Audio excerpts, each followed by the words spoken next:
Okay, it is cold. Left the house this morning like 7:20, I think it was, and it was cold. I mean, it was, morning cold, fresh snow cold. It was cold. I'm leaving work now. It is 4 o'clock, and it is cold. I mean, it is way colder than it was this morning. And even working in the warehouse where it's cold and there's no heat, it's not as cold as it is right now. It is cold. Alright, so I just drove by one of those digital signs that tell the temperature, and it says it's 8 degrees outside. 8 degrees outside. They've already canceled school tomorrow for the kids, at least in our district, and I know of one other district. I haven't heard or seen any news yet, so I'm not sure there's any more, but for right now, our district's closed. I mean, it is cold. 8 degrees out. Hey, so here's the deal. I did not do a vlog over the weekend because I've decided one of the things, that I don't want to do is I don't want to become obsessed with this vlogging thing. I don't want to just get on the camera and just talk for the sake of talking. I want to get on the camera when I have something to say, or we're doing something fun and I want to share it with you. So I decided that for Saturdays and Sundays I'm not going to vlog. I might try to do a written blog, maybe Saturday, but it all really depends on my timing, because usually Saturday is a big portion of my Saturday is getting ready for church on Sunday, and the rest of my time, I really try to give it to the kids and to Amy and whatever it is that we have going on Saturdays, because the weekdays are just crazy. So no vlogs on Saturday and Sunday. But it's Monday. It is January the 6th. It's an extremely cold day, and it sounds like it's going to be getting colder. Here's what I want to talk about today. So yesterday at church, I started the discussion of the epic year, and so I started a series called Epic, and told the church that what I want to do is just challenge us to experience an epic year. And I got some good feedback initially from it, and a lot of people are excited about it, I'm excited about it. But then late last night, before going to bed, I noticed I had a text that I must have missed from someone from our church. And the question they asked was, they were wondering exactly what epic means. What does, the series, where am I going with it? What's the point? And they asked, was I just being vague at the beginning, or did they miss something? And so I texted them back, but I thought, I want to take a few minutes just to talk about that and give a more verbal explanation of this. So here's the whole thing. All right, epic is not a thing as much as it is an idea. And even trying to break it down more than that, it's not so much an idea as it is a decision or a conscious decision to live life in an epic way. One of the things I shared on Sunday was the definition of epic, and if you look in Webster's, what you'll find is an epic is a story or a hero of great proportion, or something that's just huge in its journey, or something adventurous. And I said Lord of the Rings is an epic trilogy. Star Wars is an epic saga. Just those big stories that are just out there, and they're magnificently huge. But it's more than that. Epic is, and I love this definition. I'm probably not going to quote it right, but basically the other definition for epic is it's extending something beyond its usual or its ordinary. And so when I hear that, what I think is the epic life is a life that goes beyond just living for the everyday. It's more than your usual routines. It's more than the ordinary things that you do day in and day out.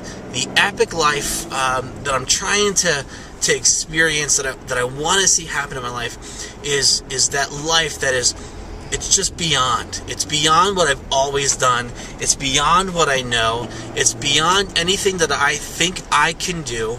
And it's just really embracing that idea that it's huge. It's beyond me. I'm extending myself. I don't want to be normal. I don't want to be ordinary.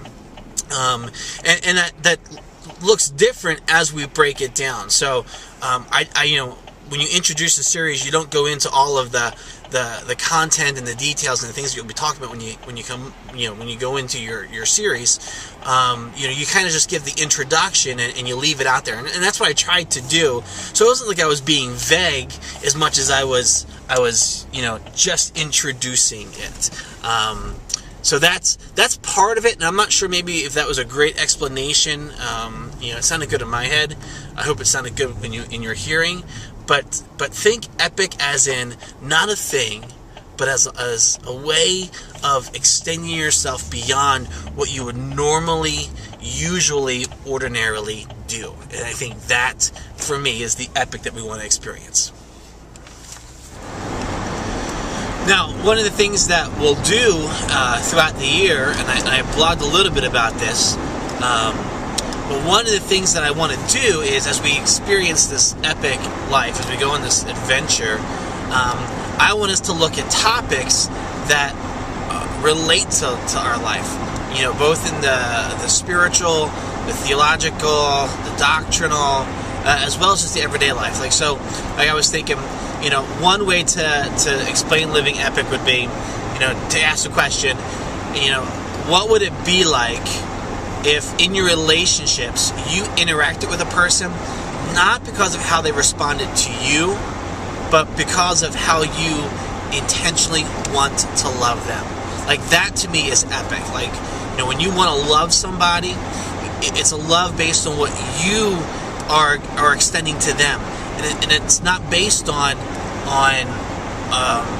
what they're doing for you. So it's not out of a response to anything. It's just out of, hey, here's what God commands me to do, and I'm going to do it the best that I can. See, for me, that's extending yourself. That's not doing the ordinary or the usual. That's going beyond the usual. That's extraordinary. And so that's kind of what we're looking to do. So, like, the topics I want to hit are, what does our worship look like? Are we extending ourselves in worship? I mean, do we even understand worship? I mean, when we come to church on Sunday, do we come with the right mindset? I mean, are we really coming to worship God, or are we coming out of an obligation, or because, what would people say if I'm not there? I want to talk about, our relationships. I do want to ask that question of, how do we interact with people? Is it based on a response, or is it because we want to interact with them differently? And I think about that in our marriage relationships. Do I love my wife because of how she makes me feel, or because of what she can do for me, or for how she takes care of the house, or does the laundry? Like, I don't want to love her out of a response like that. I want to love her because, I want to passionately and intimately love her. Even with my kids, do I do certain things for them out of a response for what they do, or for how they behave, or what joy they bring me? That I don't know that that's necessarily the right way. I mean, I want to love them because I want to love them. Service, do I serve because I want to serve, or is it because I feel obligated to serve?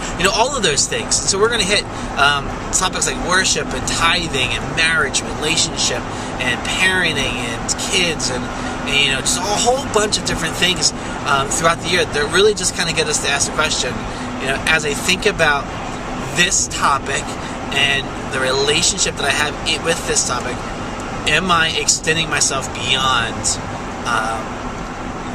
what I normally would do? Am I going for something that is really, truly epic? So that's it for that. I mean, I hope that was a better explanation. I hope that the example of how we respond to relationships was a better example. And so, it's, like I said, I don't know all of where this is going, and it's just going to be a fun little journey and experiment all along the way as we try to figure this out and live more more epic.